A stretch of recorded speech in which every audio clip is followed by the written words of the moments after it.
নমস্কাৰ মই বিকাশ মুছাহাৰী আপোনালোকক স্বাগতম জনাইছোঁ আমাৰ চেনেল ৱেব পৰ্টেল হেডলাইন ব্ৰিফলৈ মাছৰুম কাৰাই মাছৰুম ফ্ৰাইড আৰু বিভিন্ন ধৰণৰ ডিছ মাছৰুমৰ ওপৰত সেই বিষয়ে আমি কথা পাতিম আজিৰ এই ছেগমেণ্টত তাৰ আগতে আপোনালোকক আৰু এটা পইণ্ট এটা দি দিওঁ মই 10 লাখ টকা 10 লাখ টকা আৰু মাছৰুমৰ মাজত কিনো কানেকশ্যন আহক আজি জানিবলৈ চেষ্টা কৰোঁ আজি আমাৰ লগত আছে মাছৰুম মেন হিচাপে খ্যাত এজন ব্যক্তি the co-founder of mushroom development foundation Pranjal Barua Pranjal দা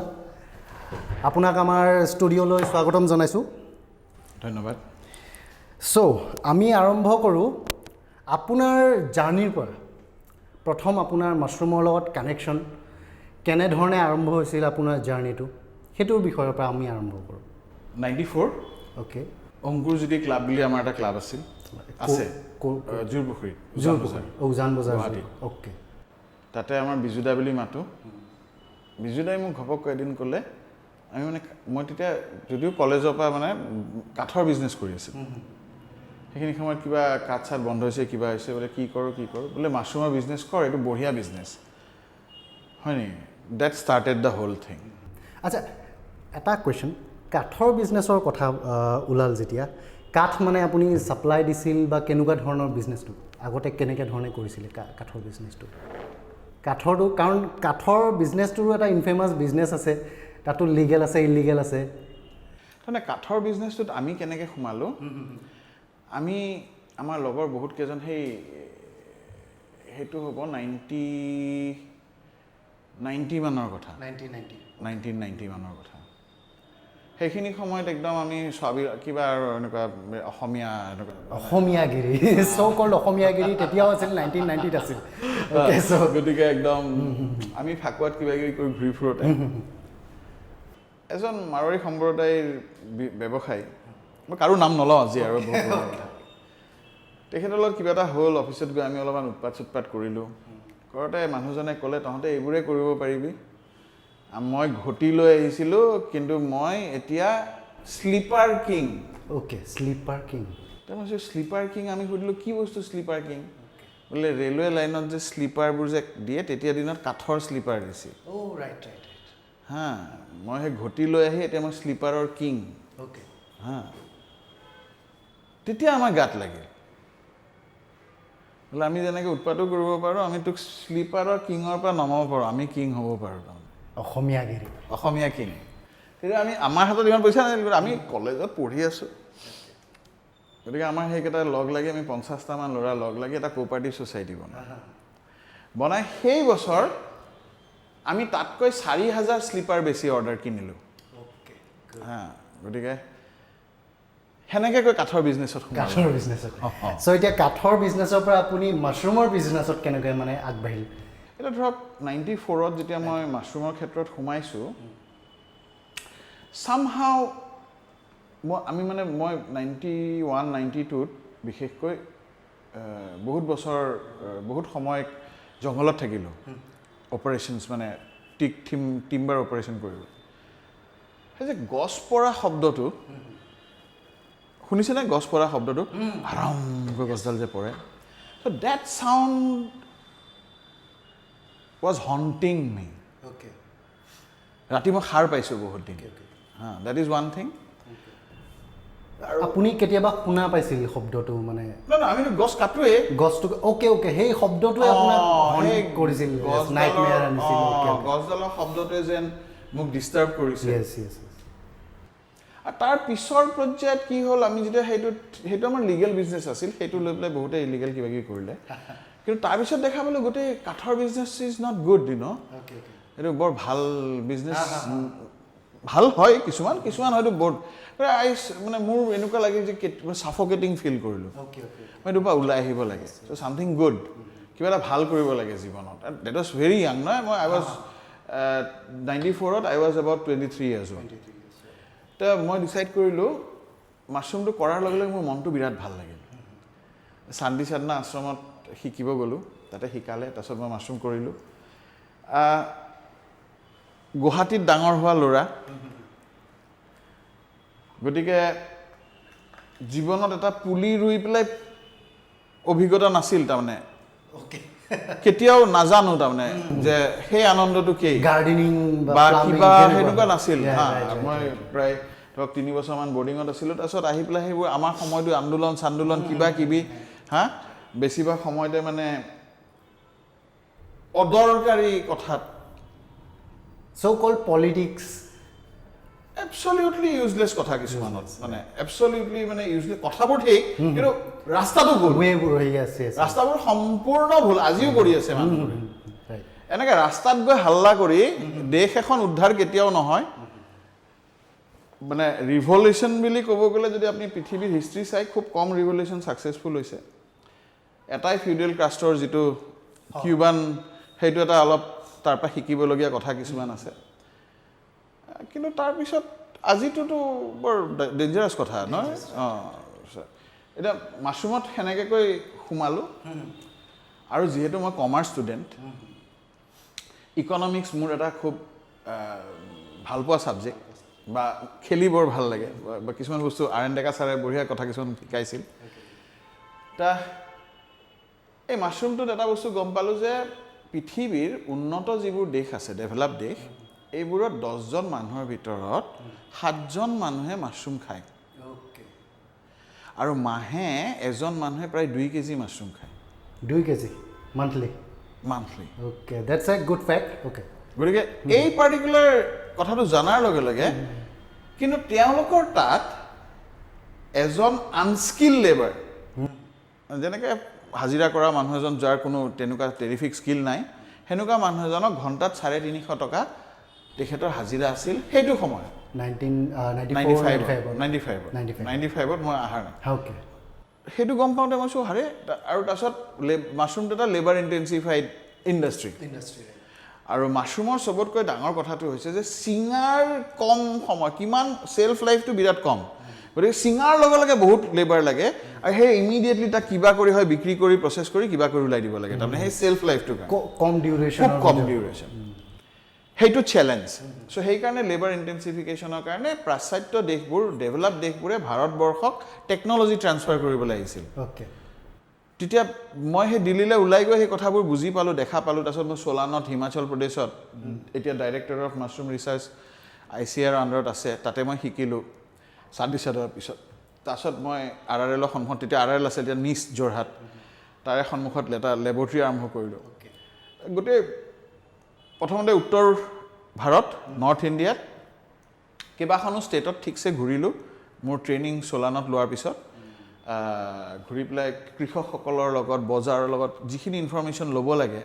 প্ৰায় মই 2 মাহমান তাতে ঘূৰিলোঁ কাম কৰিলোঁ বেলেগ ইণ্ডাষ্ট্ৰি মানে বাটন মাছৰুম ইণ্ডাষ্ট্ৰি এটাত কামো কৰিলোঁ কৰি মেলি সেইবোৰ শিকি আহি অসমৰ শান্তি সাধনা আশ্ৰম আছিল RRL যোৰহাট আছিল ডিফেন্স ৰিচাৰ্চ লেবৰেটৰী আছিল এইকেইটাই মেজৰ এগ্ৰিকালচাৰ ইউনিভাৰ্চিটি আৰু শ্বিলঙত এটা লেবৰেটৰী আছিল য'ত স্পন প্ৰডাকশ্যন কৰিছিল চিড মাছৰুমৰ চিড এই তাৰপৰা ক'ৰ ফাৰ্মাৰে স্পন কিনে ট্ৰেইনিং লৈছে লিষ্টখন লৈ মই এই ফাৰ্মাৰবোৰৰ ঘৰে ঘৰে ঘূৰিব গ'লোঁ মানে প্ৰত্যেক ৰাতি মই এখন নাইট ছুপাৰত উঠোঁ নেক্সট খেতিয়কখিনিক লগ ধৰিবলৈ সেনেকৈ মই অসমৰ বহুত খেতিয়ক যোনে মাছৰুম ট্ৰেইনিং লৈছে বা স্পন কিনিছে কৰিছে তেতিয়া অলৰেডি অসমত মানে আপোনাৰ মাছৰুম এই খেতিটো অলৰেডি ষ্টাৰ্টেড কেনেকুৱা ধৰণৰ এটা বিজনেছ তাৰমানে তেতিয়া জাষ্ট ষ্টাৰ্ট হৈছে অসমৰ ইতিহাস যদি ক'ব যায় মাছৰুমৰ তেতিয়া লেট 80s 88-89ত প্ৰথম Assam science and technology environment council Astec বুলি যিটো কয় তেখেতসকলে প্ৰদান বুলি এটা অৰ্গেনাইজেশ্যনলৈ 25জন মানুহক অসমৰ পৰা হেৰি কৰিবলৈ পঠায় মানে ট্ৰেইনিং ল'বলৈ পঠায় that was the first late 80s আৰু আমি জাষ্ট আৰ্লি 90 মানে 94 মানত সোমাইছোঁ মানে নাই সেইখিনি সময়ত অলপমান ইয়াৰে কাম হৈছে চিডবিয়ে অলপমান পইচা চান্দি সাধনক দিছে 1 লাখ টকা নে কিমান ট্ৰেইনিংবোৰ কিবা কিবি কৰিবলৈ সেইকাৰণে চিডবি জেনেৰেল মেনেজাৰে মোক তালৈ পঠাইছিল এতিয়া মই মানুহখিনি লগ পাই গম পালোঁ যে তেওঁলোকে কৰিছে, খাই ভাল পাইছে, অলপ চলপ ক'ৰবাত বিক্ৰী কৰিছে, কিন্তু তেওঁলোকে গুটিটো নাপায়। তো মাছৰুমৰ স্পন প্ৰডাকশ্যন লেবৰেটৰী এটা বহাব লাগিলে সেই সময়ত প্ৰায় 4 লাখ মান টকাৰ দৰকাৰ আছিল। মই ক'ৰবাৰ পৰা অলপ পইচা যোগাৰ কৰিলোঁ আৰু মই NSIC কথা ক'ব লাগিব, নেশ্যনেল স্মল ইণ্ডাষ্ট্ৰিজ কৰ্পৰেশ্যন। তাতে আমাৰ মনোৰঞ্জন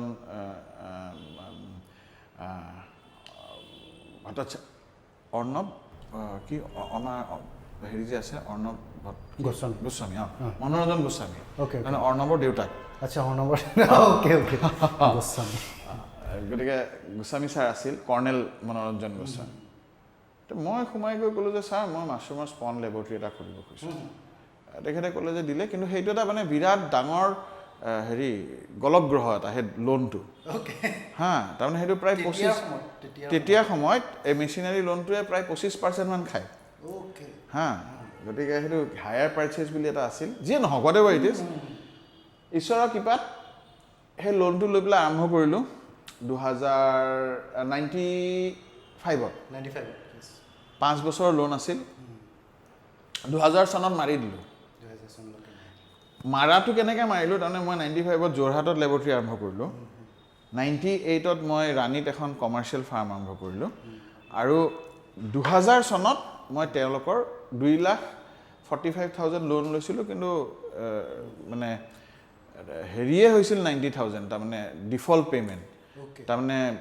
এই যে দেৰি হ'লে যে কিবা অলপমান চাৰ্জ কৰে এক্সট্ৰা, তাৰ লগত কেপিটেল দি ইণ্টাৰেষ্ট দি দেৰি হোৱা টকাই মই 90,000 টকা লাষ্টত 50,000 টকাত ছেটেল কৰি, তাৰমানে মোৰ পৰা তেওঁলোকে নাই বুলিলেও 4 লাখ মান টকা 5 লাখ মান টকা নিলে। চ' প্ৰথম আপোনালোকে মেচিনেৰীটো ক'ত বহাইছিল, মানে আপোনালোকে ষ্টাৰ্টিংটো ক'ত কৰিছিল ফাৰ্ম? মই মোৰ ফাৰ্মিং প্ৰথম আৰম্ভ কৰোঁ আমাৰ লতাশিলত এটা পুৰণা ঘৰ এটা আছে, 94 তাতে আৰম্ভ কৰিলোঁ। 95ত মই যোৰহাটত গৈ লেবৰেটৰীটো আৰম্ভ কৰিলোঁ, ঠিক RRLৰ সন্মুখত। মেচিনাৰীখিনি তাতে লৈ গৈ পেলাই তাত ঘৰ ভাড়া কৰি আৰম্ভ কৰিলোঁ। তাৰপিছত 96ৰ মই গুৱাহাটীলৈ আকৌ ঘূৰি আহিলোঁ, আহি মোৰ ঘৰতে লেবৰেটৰীটো বহালোঁ। আৰু 98ত মই ৰাণীত এটুকুৰা 4 বিঘামান মাটি লৈ তাতে ফাৰ্মখন ডাঙৰকৈ আৰম্ভ কৰিলোঁ। চ' আপুনি ক'লে 2000 মানে চনলৈকে আপোনালোকে ইয়াৰলৈকে আপুনি গোটেইখিনি লোন আপুনি ঘূৰাই দিবলৈ সক্ষম হ'ল। যেনেকৈ 90,000 আপুনি এক্সট্ৰা চাৰ্জ কৰিব লাগিল, পে' কৰিব লাগিল, কিবা হ'ল। চ' তাৰ পিছৰ ফাৰ্মিং এতিয়া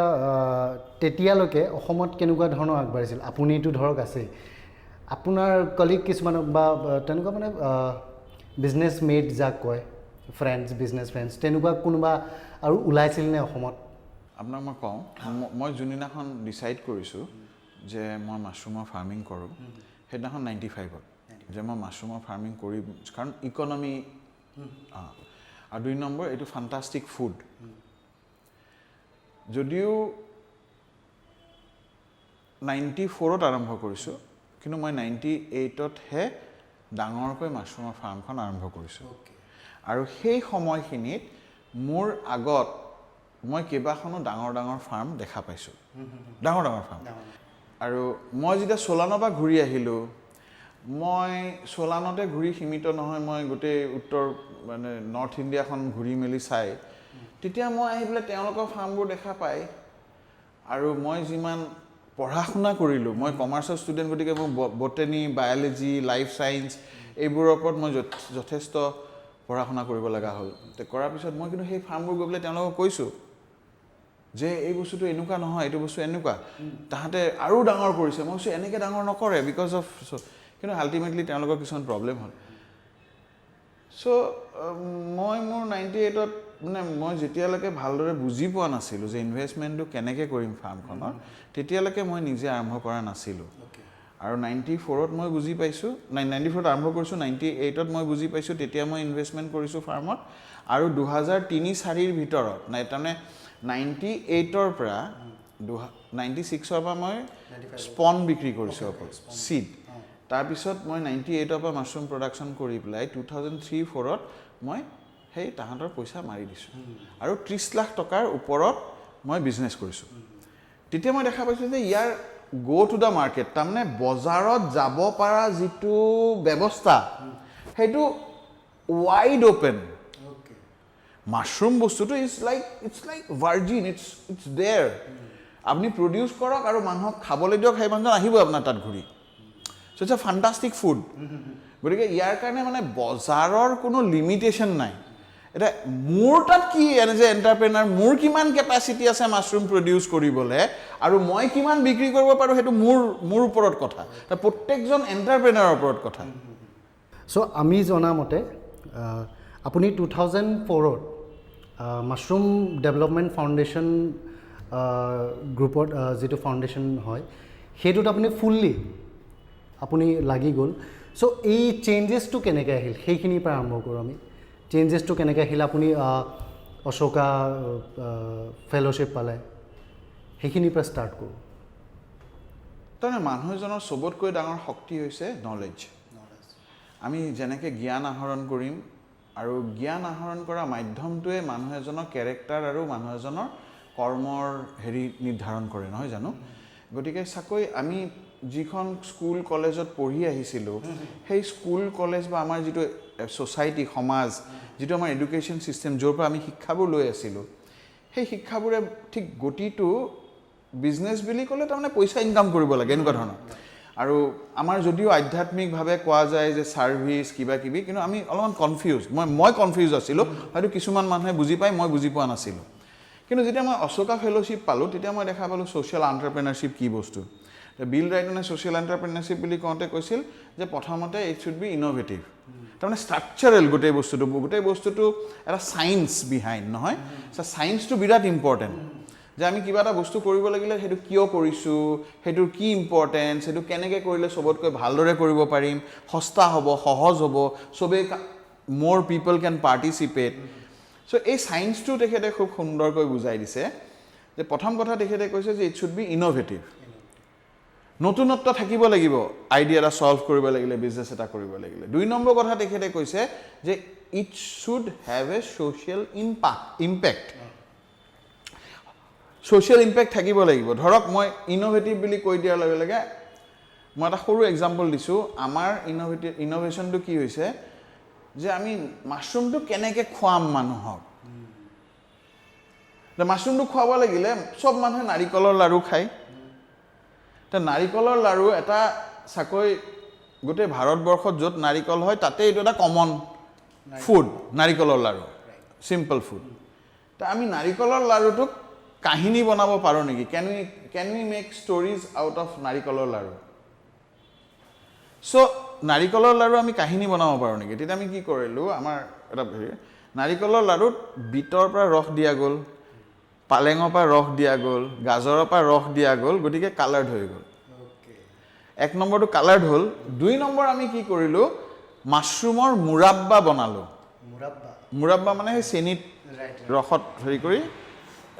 খিচমিচ টাইপ হ'ল মাছৰুমবোৰ, সেই মুৰাব্বাবোৰ নাৰিকলৰ লাড়ুৰ ভিতৰত সোমাই দিলোঁ। অ'কে, চ' এই নাৰিকলৰ লাড়ুটো আৰু জেনেৰেল নাৰিকলৰ বগা নাৰিকলৰ লাড়ুটোৰ মাজত এটা ভাষ্ট এপিয়াৰেঞ্চৰ ডিফাৰেঞ্চ হ'ল। 2 নম্বৰ, এই নাৰিকলৰ লাড়ুটো খাই দিয়াৰ লগে লগে মাছৰুমৰ মুৰাব্বাবোৰ ভিতৰত কামুৰিব পাৰোঁ, 2-3টা মুৰাব্বা। চ' সেইটো এটা ইউনিক টেষ্ট দিলে। 3 নম্বৰ, নিউট্ৰিশ্যন ভেলুৰ পৰা এই মুৰাব্বাটোত প্ৰটিন, মিনাৰেল, ভিটামিন এই লাড়ুটোতকৈ বহুত বাঢ়ি গ'ল। So value as such, we have done nothing much, but still this is a much better product than the original নাৰিকলৰ লাড়ু, right? So that is innovation. So মানুহ এজনে mushroom নাখাওঁ বুলি ক'ব, কিন্তু নাৰিকলৰ লাড়ু নাখাওঁ বুলি নক'বতো। এতিয়া কোনোবা কিছুমান মানুহে কয় যে কিছুমান ধৰ্মত মাছৰুমটো খাব নালাগে, মাংসৰ নিচিনা, নিৰামিষভোজী মানুহ কিছুমানে। তেতিয়া মই কি কৰিলোঁ, পায়স বনাই মন্দিৰত দি দিলোঁ মাছৰুমটো। যে মাছৰুমৰ পায়স বনাই যেতিয়া প্ৰসাদ হিচাপে দিছে, মানুহে খাইছে। চ' আমি খুব বেছি ভগৱানক ভয় কৰোঁতো, গতিকে কেপিটেলাইজ কৰক। এজন এণ্টাৰপ্ৰেনাৰৰ কাম কি, যে আমিতো বেয়া বস্তু দিয়া নাই, so' let us do it like that. প্ৰথম পইণ্টটো ক'লোঁ যে আপোনাৰ ইন'ভেশ্যন, দ্বিতীয় পইণ্টটো ক'লোঁ ছ'চিয়েল ইম্পেক্ট। ছ'চিয়েল ইম্পেক্ট মানে কি জানে, এটা যদি সমস্যা আমাৰ এই উজান বজাৰত চলি আছে আৰু সেই সমস্যাটো অকল উজান বজাৰৰ, তেতিয়াহ'লে সেইজন এজন ছ'চিয়েল এণ্টাৰপ্ৰেনাৰ নহয়। সমস্যাটো তাতে শেষ হৈ গ'ল। তাৰমানে তাৰপৰা আৰু তাৰ কোনো বেলেগ মানুহে সুবিধা নাপালে। যদি আমাৰ সমস্যাটো অকল মাছৰুমত শেষ হৈ যায়, সেইটো ছ'চিয়েল এণ্টাৰপ্ৰেনাৰশ্বিপ নহয়। মাছৰুমৰ পৰা কমপ্লিট ফাৰ্মিং কমিউনিটিয়ে বেনিফিট পাব পাৰে নেকি চ' সেইটোৱে ছ'চিয়েল এণ্টাৰপ্ৰেনাৰশ্বিপ হ'ব মানে গুৱাহাটীৰ পৰা অসমৰ পৰা ইণ্ডিয়াৰ পৰা গোটেই পৃথিৱীৰ মানুহে এইটোৰ পৰা লাভজনক হ'ব পাৰে নেকি ইম্পেক্টটো তাৰপিছত 4 নম্বৰ তেখেতে কৈছে যে এণ্টাৰপ্ৰেনাৰশ্বিপ এজন উদ্যোগী এজনক কি কোৱালিটিজ লাগিব এই 4 নম্বৰ পইণ্টটো যোৱাৰ আগত ক'লোঁ আপোনালোকৰ এইটো দিয়ে মানে যেনেকৈ আপুনি ছ'চিয়েল ইম্পেক্টৰ এই কিবাটো কথা ক'লে ট্ৰান্সফৰ্মেশ্যনৰ কথা ক'লে আপোনালোকৰ এইটো দিয়ে কেনেকৈ আনিছিলে মানে ছ'চিয়েল এইটোত আপুনি কি ভাবে আপোনাৰ সেই আমাৰ ছ'চিয়েল ইম্পেক্টটো মাছৰুমৰ ছ'চিয়েল ইম্পেক্টটো কেনেকুৱা বস্তু হ'ল যে মাছৰুমৰ ছ'চিয়েল ইম্পেক্টটো কেনেকুৱা জানেনে আমাৰ অসমখন এখন খেতি প্ৰধান দেশ আৰু আমাৰ খেতি প্ৰধান দেশখনত চবতকৈ প্ৰধান খেতি হৈছে ধান খেতিটো লাভজনক নহয়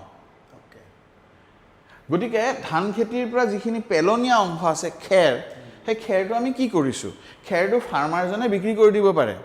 বিক্ৰী কৰি দিলে খুব বেছি আজিৰ তাৰিখত 2 পৰা 3 টকা কেজি পাব যদি সেইখিনি খেৰত যদি মাছৰুম কৰে তে মিনিমাম 100 টকা 1 কেজি খেৰত পাব মাছৰুমটো কৰিলে so' it will take him 60 days 60 দিন লাগিব সেই খেৰখিনিৰ পৰা মাছৰুম ওলাবলৈ আৰু সেই খেৰখিনি যেতিয়া আমি মাছৰুম ওলাই দিলোঁ সেই খেৰখিনি কি হ'ল বহুতে ক'ব যে খেৰখিনি যদি আমি পথাৰত এৰি থৈ আহোঁ সাৰ হ'ব তে পথাৰত যদি এৰি থৈ আহোঁ তেতিয়াহ'লে তাতে 0.75% নাইট্ৰজেন হ'ব আমি সবেই জানো NPK তাৰমানে নাইট্ৰজেন পটাছিয়াম আৰু ফছফৰাছ এই তিনিটা বস্তু আমাৰ সাৰ মাটিত দৰকাৰ গতিকে তাতে মাত্ৰ 0.75% নাইট্ৰজেন হ'ব যদি খেৰখিনি এৰি থৈ আহোঁ খেৰখিনি যদি লৈ আহোঁ কাঠফুলা খেতি কৰোঁ কৰি পেলাই যদি খেৰখিনি আকৌ পথাৰলৈ লৈ যাওঁ তেতিয়াহ'লে 3.75% নাইট্ৰজেন হ'ব So again science. So this is the social impact we are talking about. So এজন খেতিয়কে ধান চাউল ভাত খাবৰ কাৰণে খেতি কৰিবই পেলাই দিয়া অংশৰ পৰা তেখেতৰ জীৱনৰ সহায় হ'ব পাৰে নেকি 1 নম্বৰ 2 নম্বৰ তেখেতৰ ৰাসায়নিক সাৰটো কিনা পইচাটো বচাব পাৰো নেকি গতিকে এইটো এটা কিমান ডাঙৰ ইম্পেক্টৰ কথা কৈ আছো যে অসমত যদি ধানৰ খেতিয়কখিনিয়ে কি ধান চুজ কৰিব লাগে নিজে বিচাৰ কৰাতকৈ প্ৰাচাত্য দেশখনত গৈ পেলাই চাই আমি 40 মোন 50 মোন 1 বিঘা মাটিত ধান চাউল উৎপাদন কৰি যদি আমি উল্টা ফাৰ্টিলাইজাৰ কিনি পেলাই গোটেই পইচাখিনি দি দিব লাগে কাবাক সেইটো কৰাটো উচিত নে আমি আমাৰ লোকেল ভেৰাইটি চাউল ধৰক আমাৰ বাও ধান তাৰছত আমাৰ কোমল চাউল আমাৰ বৰা চাউল আমাৰ কণী জহা এইবোৰ আমাৰ যিবোৰ কলা জহা আমাৰ যিবোৰ লোকেল চাউল আছে সেই লোকেল চাউলবোৰ যদি আমি প্ৰডাকশ্যন কৰোঁ সেইটো নিউট্ৰিটিভ ভ্যালু ভাল সেইটো যদি অৰ্গেনিকেলি কৰোঁ তাৰ বজাৰখন ভাল আৰু 2 নম্বৰ এই ধান খেৰখিনি যদি ব্যৱহাৰ কৰি পেলাই আমি কিবা এটা উদ্যোগ স্থাপন কৰিব পাৰোঁ আৰু কাঠফুলাৰ উদ্যোগত মানুহে অকল কাঠফুলাটোক খেতি কৰি খাবৰ কাৰণে বুলি ভাবি আছে কাঠফুলা উদ্যোগটো ইমান ডাঙৰ উদ্যোগ এটা খোৱা কাঠফুলাৰ বাহিৰে packing material building material decorative material সব ধৰণৰ মেটেৰিয়েল আজি ফাঞ্জাইৰ পৰা বনোৱা পৃথিৱীত আৰম্ভ হৈছে মাছৰুম ডেভেলপমেণ্ট ফাউণ্ডেশ্যনে কেইবাটাও এক্সপেৰিমেণ্ট কৰিছে যিকেইটা এক্সপেৰিমেণ্ট আমি ছাকচেছফুলি কৰিছোঁ য'ত আমি বিল্ডিং মেটেৰিয়েল বনাইছোঁ আমি ল্যাম্প শেডছ বনাইছোঁ আমাৰ বহুতকেইটা কেইজনমান ছোৱালী বহুতকেইটা বিৰাট এণ্টাৰপ্ৰাইজিং ল'ৰা ছোৱালী আছে আমাৰ অসমত তেওঁলোকে এষ্ট্ৰেছ বনাইছে গতিকে আমি ইমানবোৰ বস্তু আমাৰ বনাইছে এই ছ'চিয়েল ইম্পেক্টৰ কথা ক'লোঁ এণ্টাৰপ্ৰেনাৰশ্বিপৰ কথা ক'লোঁ এণ্টাৰপ্ৰেনাৰশ্বিপ মানে ইয়াত যেতিয়া আপুনি সেই খেৰখিনিৰে আকৌ খাৰ কৰি কেনে আকৌ যেতিয়া পথাৰত দিব পাৰে তাৰমানে ইটছ অকল আপুনি মাছৰ তেলেৰে মাছ ভাজিব পাৰি আৰু এতিয়া নতুনকৈ ওলাইছে গাহৰিটোৰ তেল দি আকৌ গাহৰিটোও ভাজিব পাৰি চ' তেনেকুৱা ধৰণৰ কথাটো হৈছে সেইটো ছ'চিয়েল ইম্পেক্ট ফেণ্টাষ্টিক আৰু এনভাইৰনমেণ্ট এই খেৰখিনি যদি জ্বলাই দিলে হয় তেতিয়াহ'লে CO2 কাৰ্বন ডাই অক্সাইড কাৰ্বন মন'অক্সাইড এইবোৰ গোটেই পলিউশ্যন কৰিলে মিথেন হ'ল হয় গতিকে আমি সেইটো নকৰি তাক যদি আমি কণ্টেইন কৰি দিলোঁ কণ্টেইন কৰি দি যদি তাৰ প্ৰডাকশ্যনটো আমি মাটিলৈ লৈ গ'লোঁ চ' দিছ ফেণ্টাষ্টিক নাথিং লাইক ইট আৰু তাতকৈ ভাল কথা হ'ব নোৱাৰে আৰু আমি মাছৰুমৰ ঘৰ চৰ চব এনভাইৰনমেণ্ট ফ্ৰেণ্ডলি হিচাপে বনাইছোঁ ৰিচাইকেল মেটেৰিয়েল সেইবোৰ আমাৰ ছ'চিয়েল ইম্পেক্ট তাৰপিছত আমাৰ আনাদাৰ কথা আৰু এটা কথা আহিছে যে এণ্টাৰপ্ৰেনাৰশ্বিপ আমি প্ৰথম অৱস্থাত মই মাছৰুমৰ গুটি দিছিলোঁ, ট্ৰেইনিং দিছিলোঁ, কিনি লৈছিলোঁ, বিক্ৰী কৰিছিলোঁ, মোৰ বেপাৰ। কিন্তু যেতিয়া দেখা পালোঁ বেপাৰ হ'লে প্ৰসাৰ নহ'ব, এটা জেগাত সীমিত হৈ যাব। মই লাভ কৰাতে মই বিচাৰি থাকিম, কাৰণ মই বেংকৰ পৰা লোন ল'ম। এই গোটেই যিটো আমাৰ যন্ত্ৰ, ভাৰতবৰ্ষৰ কি কয় এইটো, এতিয়া এটা নতুন শব্দ ওলাইছে নহয়, স্বাৱলম্বী নেকি, আমি আত্মনিৰ্ভৰশীল, এনেকৈ ডাইলগ কিছুমান ওলাইছে। গতিকে আত্মনিৰ্ভৰশীল হ'ব লাগিলে আমি বেংকৰ পৰা 20%, 18%, 16%ত লোন ল'ম ভাৰতীয় মানে উদ্যোগীসকলে, আৰু বাহিৰৰ বিদেশৰ উদ্যোগীসকলে 2%, 4%ত লোন ল'ব, আৰু আমি তেওঁলোকৰ লগত কম্পিট কৰি আত্মনিৰ্ভৰশীল হ'ম। ফাণ্ডামেণ্টেল কথা কিছুমান কৈছোঁ মই। এই 26 বছৰ কাম কৰাৰ পিছত দেখিলোঁ বেংকে আপোনাৰ পৰা 25% লৈ গুচি যায়। আপুনি কিয় কষ্ট কৰিব হে? তাকেতো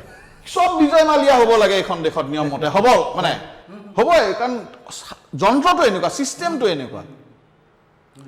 বুজি পাইছেনে? কাকো দুখ দি লাভ নাই ইয়াতে। গতিকে মই কষ্ট কৰিম, মই 5 টকা মাত্ৰ খাব পাম, আৰু এই শোষণ যন্ত্ৰটোৱে মোৰ পৰা 25%, 30% লৈ গুচি যাব। সেইটো সদায় সহ্য নহয়তো, সদায় নহয়। হা? গতিকে এই ছিষ্টেমটোৰ পৰিৱৰ্তন অত্যন্ত দৰকাৰ হৈছে, মানে কাম কৰা মানুহ এজন হিচাপে কৈছোঁ। আৰু এতিয়া নেক্সট হৈছে এণ্টাৰপ্ৰিনাৰশ্বিপ। এজন এণ্টাৰপ্ৰিনাৰ কেনেকুৱা বুলি কয়, বিল ৰাইটনে কয়, বা পৃথিৱীত বহুত জেগাত মই বহুত জেগাত কথা শুনিছোঁ, এজন এনেকুৱা মানুহ যাক সূতা আৰু কাপোৰ দিলে সি পাইজামা চিলাবও জানে, আৰু যিটো এৰোপ্লেনৰ পৰা জাপ মাৰিব লাগে সি চিন্তা নকৰে, তাৰমানে সেই কাপোৰ আৰু সূতা দি জাপ মাৰি দিব, ৰাস্তাত সি পেৰাচুট বনাই পিন্ধি ল'ব পাৰিব লাগিব, ইমান সাহস তাৰ থাকিব লাগিব। আৰু নামি আহি থকা সময়তো সি ভয় কৰিব নালাগিব, তাৰ ইমান ধৈৰ্য লাগিব যে সি চিলাই কৰি পেলাই পেৰাচুটটো বনাব পাৰিব লাগিব। গতিকে এণ্টাৰপ্ৰেনাৰ অকল লাচিত বৰফুকনবোৰেহে হ'ব পাৰিব। এতিয়া আমাৰ লাচিত সেনাই বা তেনেকুৱা ধৰণৰ এণ্টাৰপ্ৰিনাৰশ্বিপ কৰিব পাৰে নে নাই সেইটোহে চাবলগীয়া কথা। যিহেতু শৃংখল চলিয়াই কৈছিল যে আমি এণ্টাৰপ্ৰিনাৰশ্বিপো কৰোঁ, গতিকে চাওঁ তেওঁলোকে কি কৰে। লাষ্টৰ হৈছে যে এথিকেল ফাইবাৰ। সেইটো এটা বৰ উত্তেজিত কথা কৈ আছিলোঁতো। সেইটো হ'ল then you have to think, নৈতিক চৰিত্ৰ, নৈতিক এনাজৰী বুলি কয়।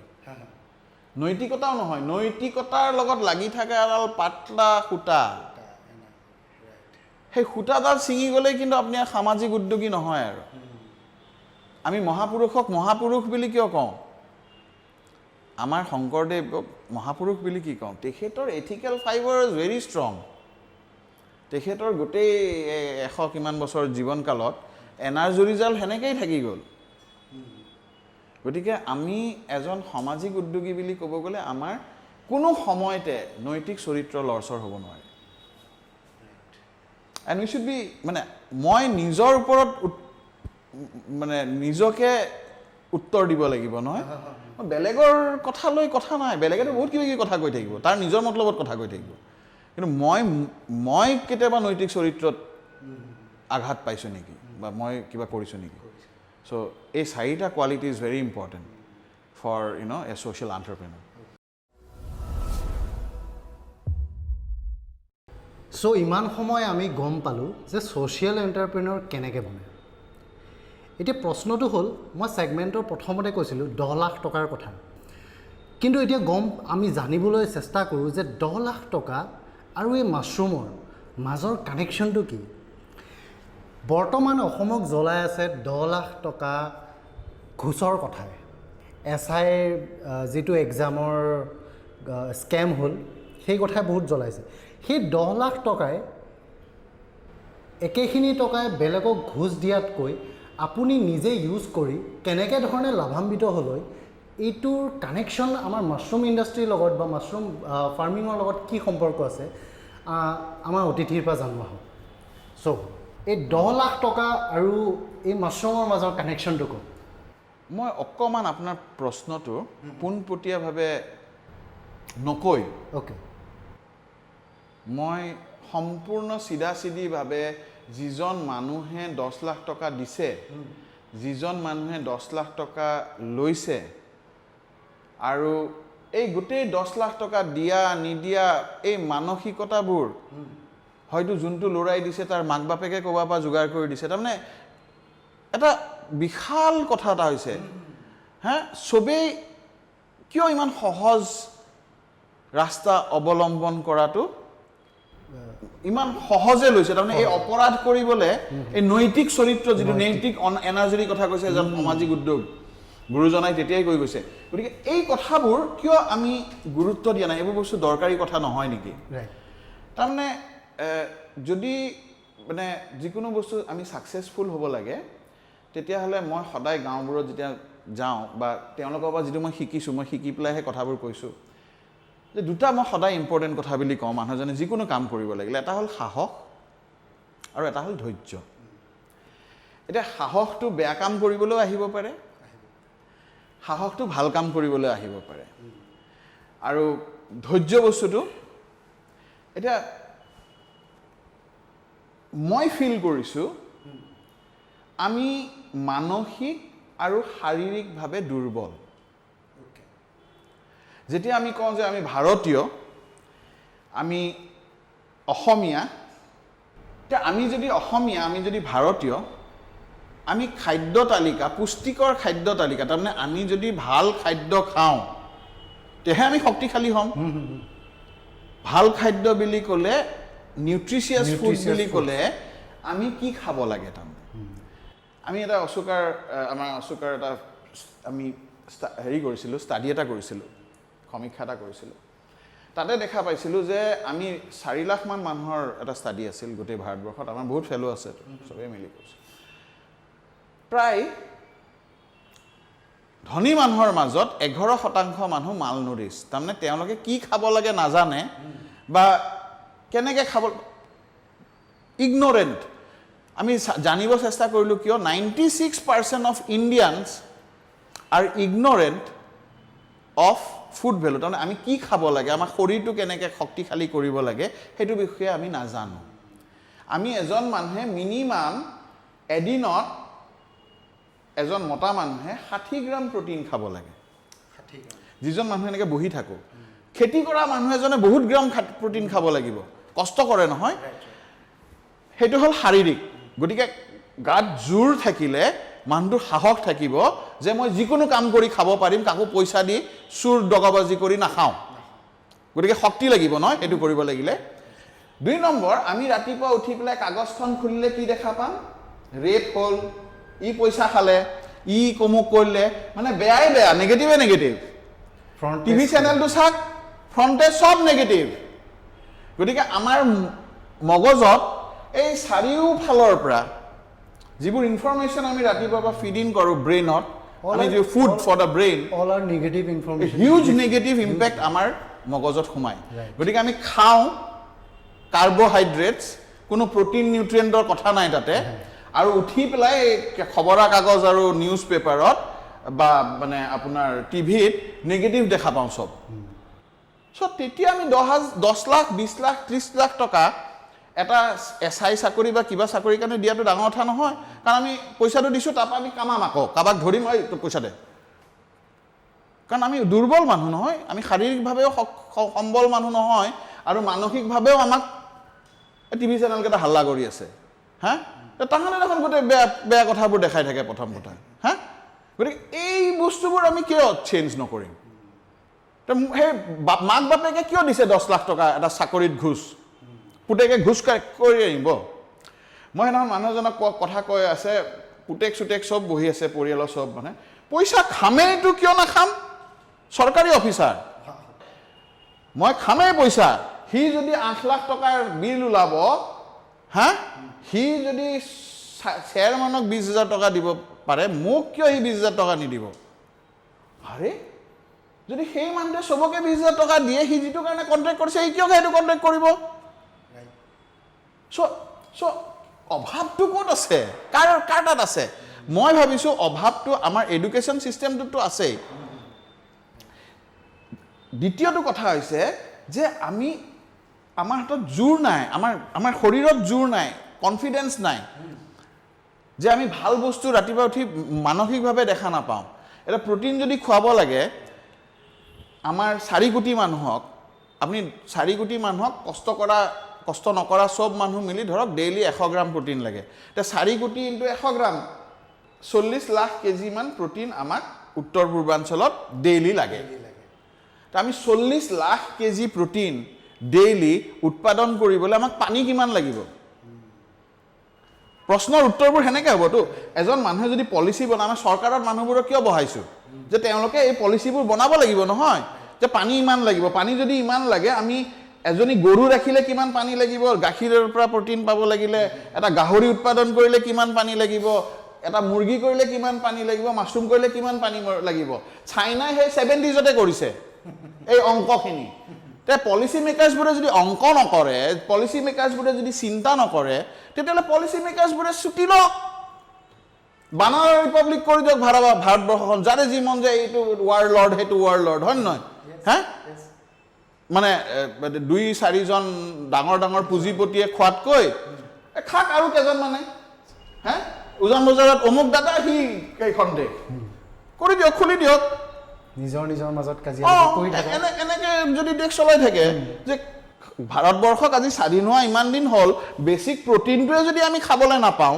যদি ইউৰোপৰ লগত আমি কম্পিট কৰিব লাগে গোটেই পৃথিৱীৰ লগত যদি আমি আত্মনিৰ্ভৰ হ'ব লাগে হা তেতিয়াহ'লে আমি খাই শক্তিশালী মানুহ হ'লেহে এখন শক্তিশালী দেশ হ'ব হা দুটামান নেতাই খাই থাকিলে নহ'ব নহয় দুটামান ওপৰৰ পুঁজিপতিয়ে খাই থাকিলে নহ'ব নহয় গোটেই 130 কোটি মানুহে খাব পালেহে এখন শক্তিশালী দেশ হ'ব নাই কম্পেয়াৰটো যদি আপুনি পাকিস্তানৰ লগত কৰিব যায় নেপালৰ লগত কৰিব যায় তেতিয়াহ'লে অবভিয়াছলি চিন্তাধাৰা তেনেকুৱাই হ'ব আমাৰ যিটো বৰ্তমানৰ চিন্তাধাৰা হৈছে পাকিস্তানৰ লগত কম্পেৰিজন আমি কৰিলে আমেৰিকাৰ লগত কম্পেৰিজন কৰিম আমি ইউৰোপৰ লগত কৰোঁ ইয়েছ আমাৰ আচলতে আমি ভাৰতবৰ্ষ বা অসমৰ নিচিনা এখন দেশ পৃথিৱীত নাই কিন্তু এই পলিচি মেকাৰ যিবোৰে পলিচি বনাই আছে সেইবোৰে কি ভাবি পলিচি বনায় সেইবোৰেহে জানে মানে মুঠতে এই 26টা বছৰত 2-4 জন ব্যক্তিগত মানুহৰ বাহিৰে 2-4টা মান অৰ্গেনাইজেশ্যনৰ বাহিৰে নহ'লে আমি ক'বাত থাকিলো না ক'বাত লৈ গ'লো আমি অসম উত্তৰ পূৰ্বাঞ্চল আজি আমি পৃথিৱীৰ মেপত থাকিব লাগিছিল যদি 26 বছৰ কৰি থকা এটা অৰ্গেনাইজেশ্যন থাকিল হয় হা আৰু আমি ডেডিকেটলি কৰিছোঁ গ্ৰাছ ৰুটত কৰিছোঁ বিভিন্ন ঠাইত কৰিছোঁ পৃথিৱীৰ বিভিন্ন ঠাইত গৈছোঁ যে আমি অসমক ক'বালৈ লৈ যাব পাৰিলো হয় কিন্তু কিয় পাৰা নাই আমাৰ চিষ্টেমে নাই ছাপোৰ্ট কৰিবলৈ হা সঁচা কথা কৈছোঁ 26 বছৰ আজিও যদি এগ্ৰিকালচাৰ ইউনিভাৰ্চিটি হওক ICAR হওক কৃষি বিভাগ হওক হা কাম কৰিব পাৰে না এটা পৰিৱেশ দিয়ে মই কৈছোঁ 5 বছৰৰ ভিতৰত 5 লাখ মানুহক মাছৰুম কৰোৱাই আমি পৃথিৱীত আমাৰ অসমৰ ঝাণ্ডা মাছৰুমৰ অসম উত্তৰ পূৰ্বাঞ্চলৰ ঝাণ্ডা খাৰা কৰাই দিম চ্যালেঞ্জ দিছোঁ এইটো মই 2016ত আমাৰ অসমত পলিটিকেলি আমাৰ বহুতখিনি চেঞ্জেছ হৈছে চ' আপোনালোকৰ এই ফাৰ্মিং ইণ্ডাষ্ট্ৰী বা এইবিলাকত এই পৰিৱৰ্তনৰ চৰকাৰ আৰু আত্মনিৰ্ভৰশীল ভাৰতৰ যিবোৰে আমাৰ এজেণ্ডা কয় তেওঁলোকে আপোনালোকক কেনেকুৱা ধৰণৰ হেল্প কৰিছে চাওক আমি অত্যন্ত আশাবাদী মানুহ আৰু আশা দি আমি জীয়াই থাকোঁ আৰু আমি কিছুমান লক্ষ্য লওঁ লক্ষ্য লৈ কাম কৰি যাই থাকোঁ আমি টুকুৰিয়াওঁ কিছুমান সহায়ৰ কাৰণে আৰু সেই সহায়খিনি পালে আমি ঘপককৈ বহুত ওপৰলৈ গুচি যাওঁ এই প্ৰশ্নটোৰ উত্তৰত মই প্ৰথম এজন মানুহৰ নাম ল'ব লাগিব সেই মানুহজনৰ নাম হ'ল MGK ভানু আমাৰ ভানু ছাৰ যে আছে প্ৰিন্সিপাল ছেক্ৰেটাৰী ওকে ভানু ছাৰে মোক অকণমান সময় দিলে শুনিবৰ প্ৰায় 2.5-3 ঘণ্টামান সময় কিন্তু তেখেত এটা কাম কৰি দিছোঁ দেই এই মানে তেখেতৰ কাম মানে তেখেত কামৰ মানুহ ওকে কামৰ বিনিময়ত কাম গতিকে তেখেতে আমাক হাউচিং পলিচিৰ ওপৰত কাম কৰিব দিলে মই ইণ্ডিয়ান হাউচিং ফেডাৰেশ্যনৰ পৰা মানুহ আনি পেলাই হাউচিং পলিচি অসমৰ বনাবলৈ কৰি দিলোঁ ছাৰে খুব ভাল পালে ছাৰে ভাল পাই পেলাই মোৰ পৰা কথাখিনি শুনিলে তেখেতৰ অফিচত শুনাৰ পাছত ছাৰটো একদম পুৰা হেৰি নহয় এইটো এনেকৈ কাটছে এনেকৈ ছাৰে যেতিয়া দেখা পালে যে সঁচাকৈ আমি কাম কৰিছোঁ যিমানখিনি আমি কথা কৈছোঁ এনেই কথা কোৱা নাই উই হেভ ষ্টেটিষ্টিক্স উইথ আছ এণ্ড মানে আমি ভেলিড সেই কথাখিনি কৈছোঁ ছাৰে ক'লে ঠিক আছে তেতিয়া আৰু এজন ফাণ্টাষ্টিক মানুহ মানে মই অসম চৰকাৰৰ আৰু এজন ফাণ্টাষ্টিক মানুহৰ নাম লৈছোঁ আজি তেখেতৰ নাম হৈছে নন্দিতা হাজৰিকা তেখেত আছাম ষ্টেট ৰুৰেল লাইভলিহুড মিছনৰ মিছন ডাইৰেক্টৰ হৈ আছে ভানু ছাৰে কৈছে একদম এনেকৈ কৈছে যে মই এজন মানুহক লগ পাইছোঁ 20 বছৰ ধৰি কাম কৰি আছে তেখেতে এনেকৈ কথাখিনি কৈছে মই কনভিন্স হৈছোঁ যে তেখেতৰ পলিচি বা learning is going to help the state and the farmers so' আপুনি যদি পাৰে শুনক শুনি পেলাই যদি কিবা এটা ভাবে যে এইটো ভাল তেতিয়াহ'লে ইউ কেন ডু ইট চ' নন্দিতা মেডামে গোটেই মানুহখিনিক তেখেতসকলৰ ASRM অফিচাৰখিনিক মাতি পেলাই বহি কথাখিনি শুনিলে and Shi was very excited তেখেতে লগে লগে মোক ক'লে যে একদম এটা কৰা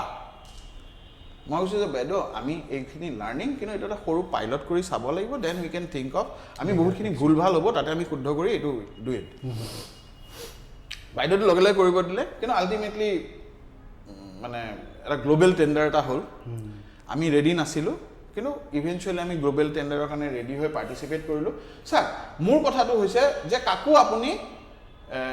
এনে চিনি পাইছে যদি কাম নিদিব সি যদি যোগ্য তেতিয়া তাক কাম কৰিব দিয়ক ৰাইট গতিকে আমি গ্ল'বেল টেণ্ডাৰ দিলোঁ দি পেলাই ডিলয়টৰ লগত কম্পিট কৰি আমি 100% পাই পেলাই আমি টেণ্ডাৰটো পালোঁ তাৰ পিছৰবাৰ কিন্তু এটা দিল্লীৰ পাৰ্টি এটাই মেনুপুলেট কৰি আমাক উলিয়াই দিলে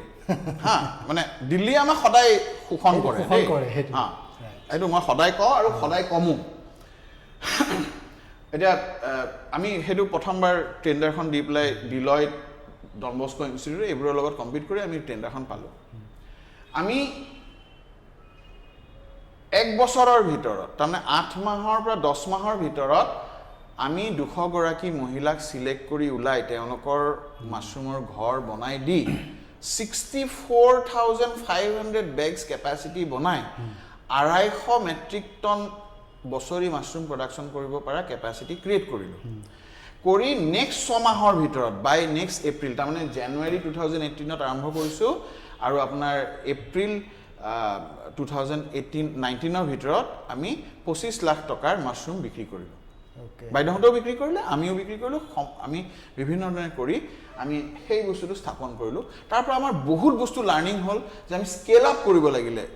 মাছৰুমৰ ইণ্ডাষ্ট্ৰিটোক যদি স্কেল আপ কৰিব লাগে চাওক আপুনি যদি কৰি নাচাই ক'ৰ পৰা শিকিব গতিকে আমি কৰি চাই এই তথ্যবোৰ আমি গ্ৰহণ কৰি এতিয়া আমি এটা বিজনেছ প্লেনত যাব খুজিছোঁ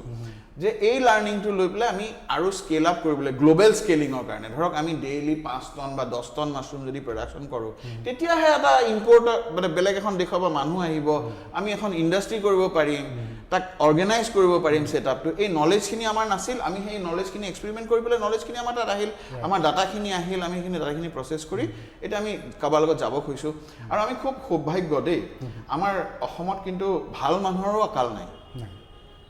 হা অসমক ভাল পোৱা আৰু কাম কৰা মানুহৰ অকাল নাই গতিকে ক'ৰবাত কিবা নহ'লেও আমি এটা ইউনিভাৰ্চিটিৰ পৰা গুৱাহাটী ইউনিভাৰ্চিটি বায়'টেকনলজি ডিপাৰ্টমেণ্ট এমচেক কলিতাক ছাৰ এনেকৈ তাৰপিছত এতিয়া আমাৰ ছায়েন্স ছ'চাইটি ৰটাৰী ক্লাব এনেকুৱা বহুত ধৰণৰ মানুহ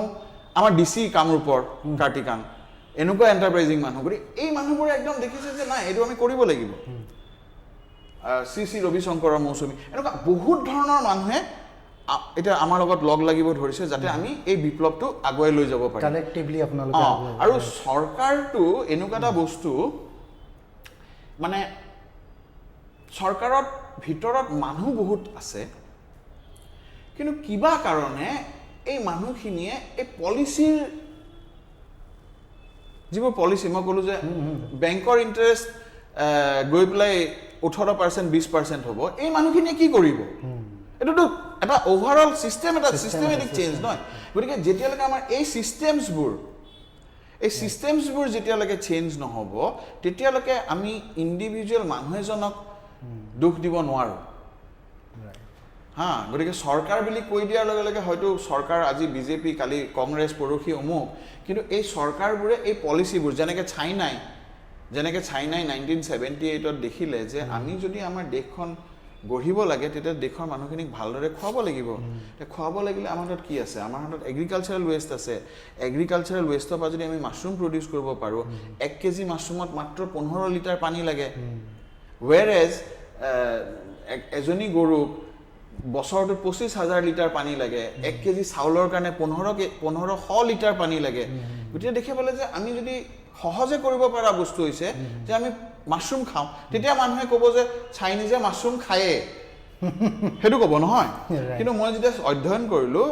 1978ত যেতিয়া চাইনাই এই ডিচিশ্যনটো লৈছে যে আমি মাছৰুম প্ৰপগেট কৰিম তেতিয়া চাইনাৰ টোটেল গোটেই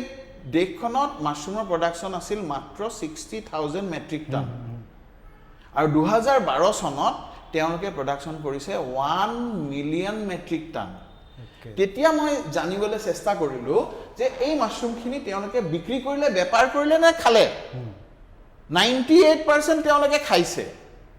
তাৰমানে এতিয়া বুজি পালে যে তেওঁলোকে এটা শক্তিশালী দেশ কৰিবৰ কাৰণে শক্তিশালী খাদ্য এটা মানুহক সহজে খাবলৈ প্ৰমোট কৰিছে যেনেকৈ আমি Bharatvarsha very famous in the world আৰু আই এম ভেৰি প্ৰাউড যে আমি গাখীৰত নাম্বাৰ 1 আৰু এইটো সৰু সৰু কৃষকে কৰিছে তাৰমানে সেইটোৱে উদাহৰণ যে এজন খুব ডাঙৰ উদ্যোগপতি এজন বিৰাট ডাঙৰ ইণ্ডাষ্ট্ৰিয়েলিষ্ট দৰকাৰ নহয় এখন দেশ পৃথিৱীত নাম্বাৰ 1 কৰিবৰ কাৰণে আমাৰ ভাৰতবৰ্ষৰ শক্তি হৈছে আমাৰ এই সৰু সৰু কৃষক আৰু উদ্যোগীসকল এইখিনিয়ে লগ লাগিলে আমি সব ক্ষেত্ৰতে পৃথিৱীৰ নাম্বাৰ 1 হ'ব পাৰো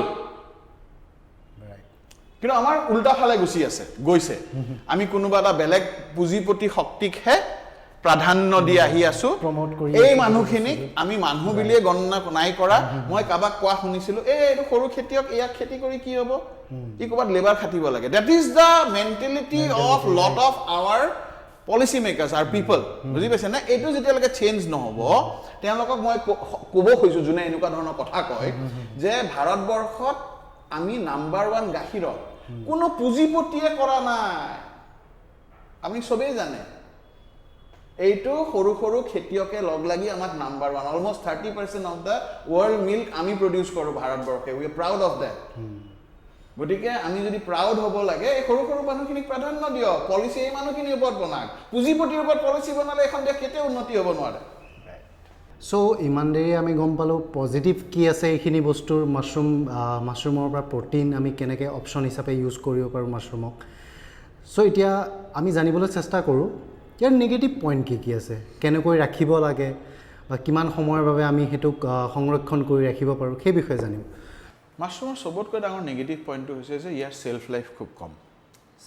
চেল্ফ লাইফ বুলি ক'লে সি উৎপাদন হ'ল অয়েষ্টাৰ মাছৰুম ওলাল গজালিটো 3 দিনৰ ভিতৰত ছিঙিব লাগিব তাক আপোনাৰ সময় নাই আৰু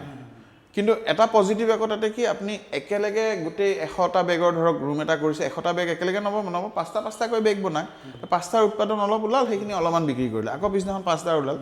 সেইটো আপুনি পৰিকল্পিত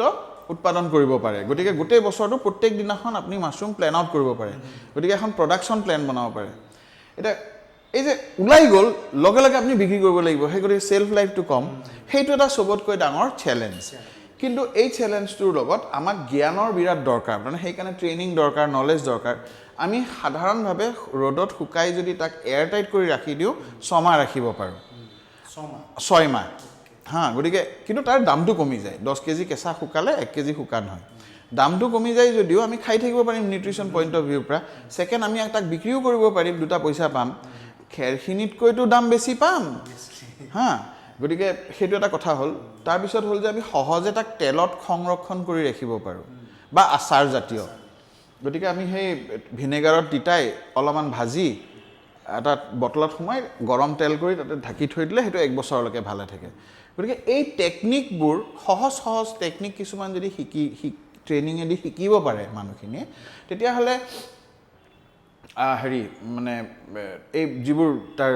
বেয়া কথা আছে সেই বেয়া কথাবোৰ মানে চেলেঞ্জেছ যিবোৰ আছে আৰু এটা খুব ডাঙৰ চেলেঞ্জ আছে যে মাছৰুমৰ চব বস্তু ভাল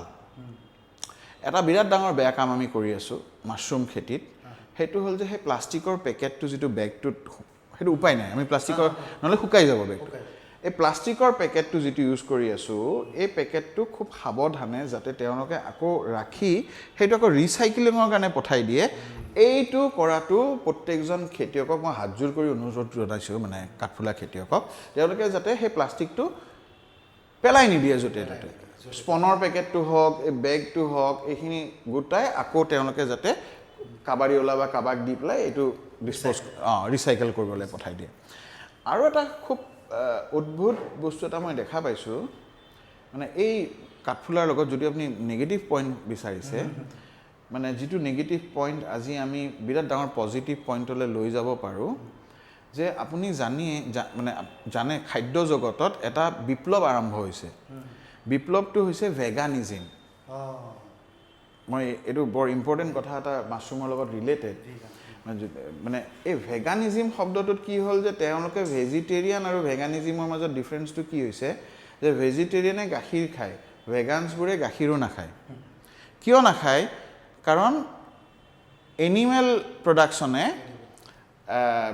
পৃথিৱীৰ গ্ৰীণ হাউচ এফেক্টত এগ্ৰিকালচাৰ ছেক্টৰত 11% কণ্ট্ৰিবিউটৰ হয় গতিকে মিথেন এমিশ্যনত গতিকে তেওঁলোকে গাখীৰো নাখায়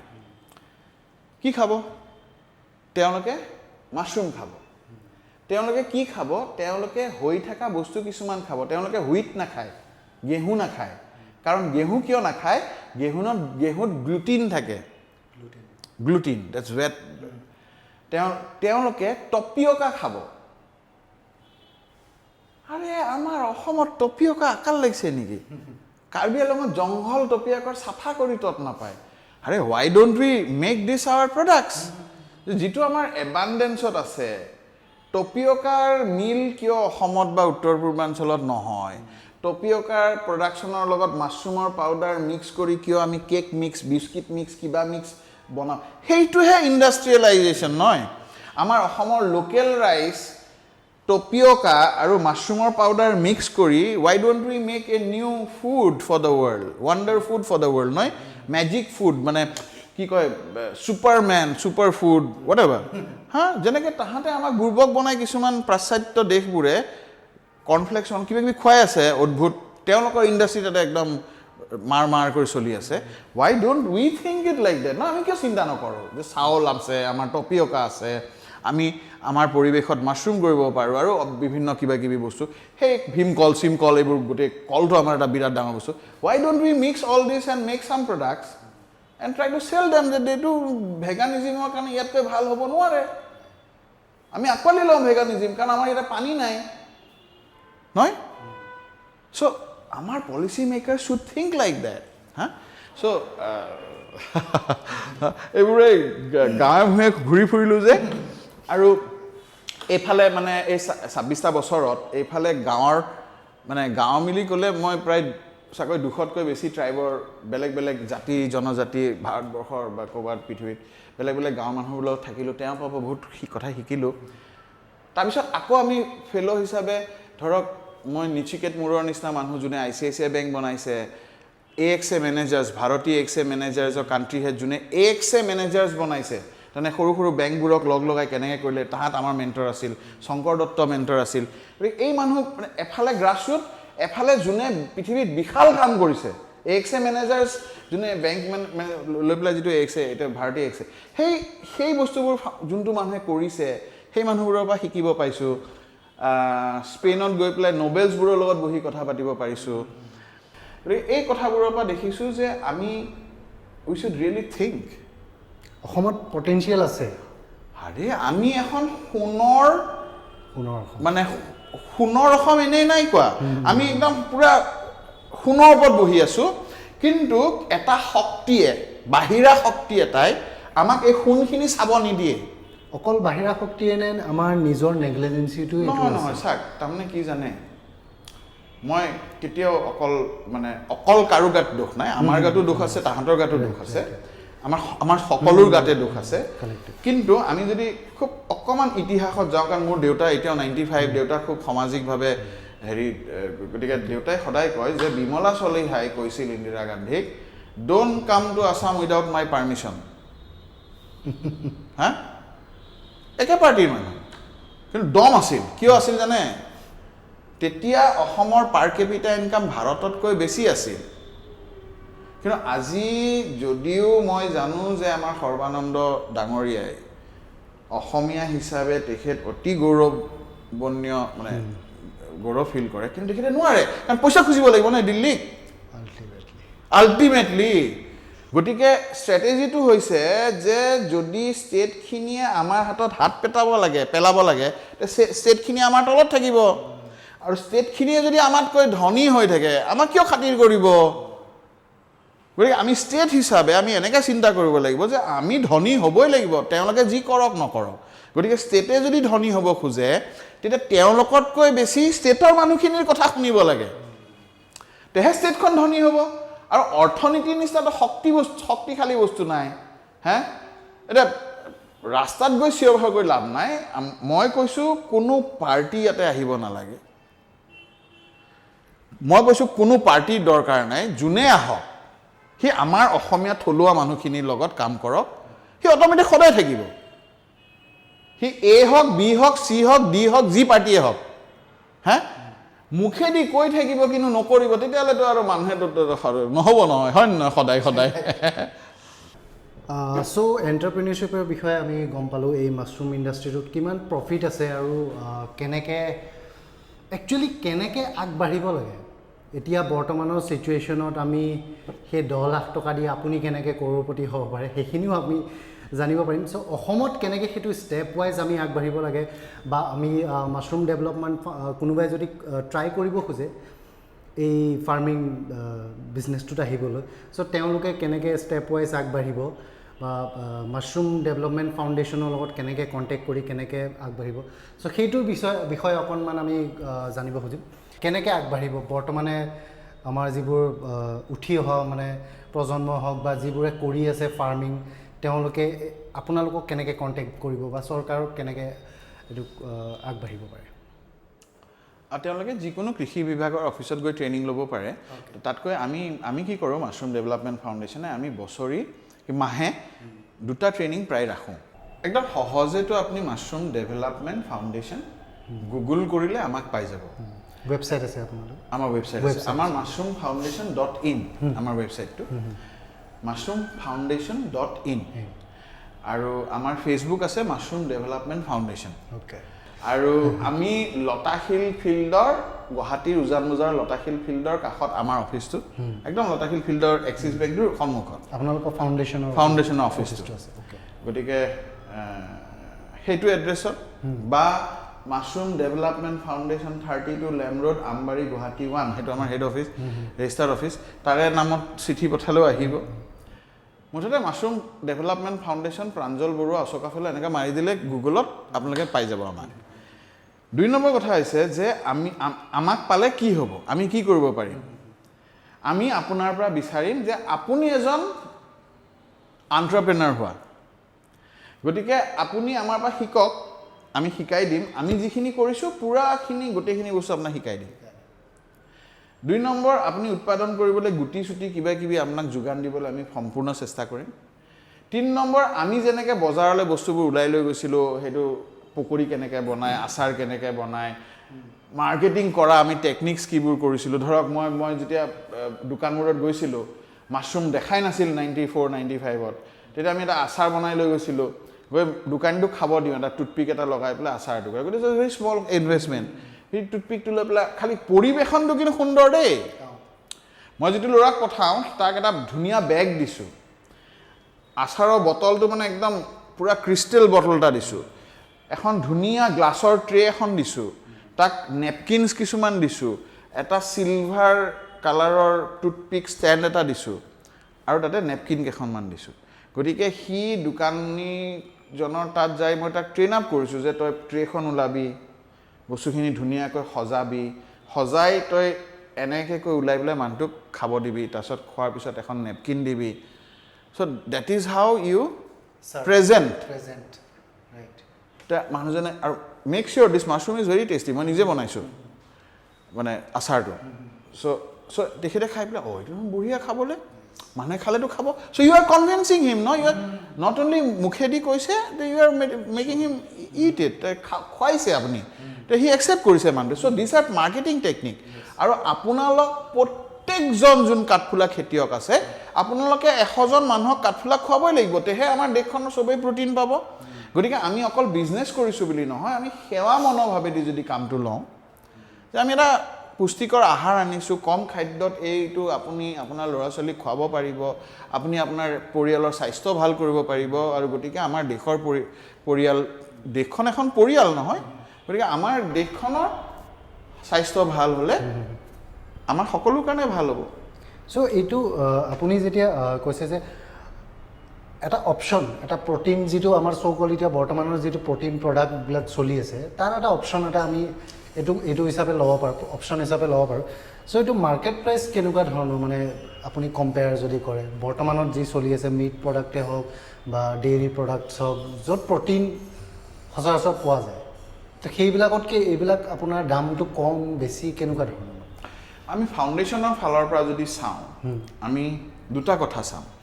এটা চাম যে একদম যিবোৰ মানুহ ধৰক আমাৰ ভাৰতবৰ্ষৰ 40% মানুহ, তাৰমানে অলমষ্ট 50 কোটি মানুহ, এই মানুহখিনিয়ে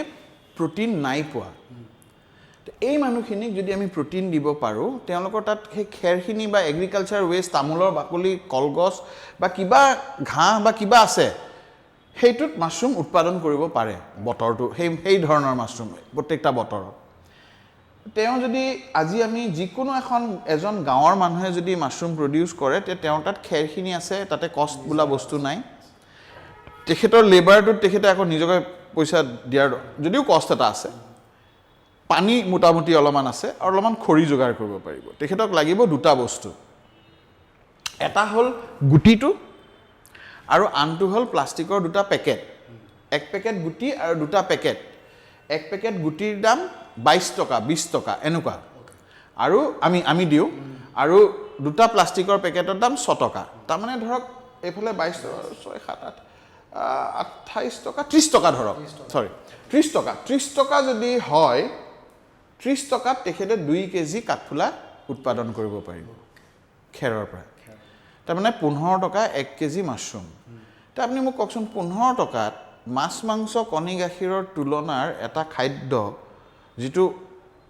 খাবলৈও ধুনীয়া, এই খাদ্যটো আমি প্ৰমোট কৰিব লাগে নে নালাগে? চ' ইমান সময় শুনিলে আপুনি কেনেধৰণে মাছৰুমৰ পৰা আপুনি নিজকে লাভান্বিত কৰিব পাৰে। এতিয়া মূল প্ৰশ্নটো হ'ল, মাছৰুম খেতিটোক আমি চাহ বিজনেছৰ দৰে কোনোবা ব্ৰিটিছ কোম্পানী আহিব লাগিব নেকি? আমাৰ মাছৰুম যিটো খেতি আছে, ফাৰ্মিঙো আছে, বা দাদাই যেনেকৈ ক'লে আমাৰ ইয়াত পটেঞ্চিয়েল আছে, সোণৰ অসম, সোণত বহি আছে, বাহিৰৰ কোনোবা কোম্পানী আহি আপোনাক উঠাব নে আপুনি নিজে কষ্ট কৰিব,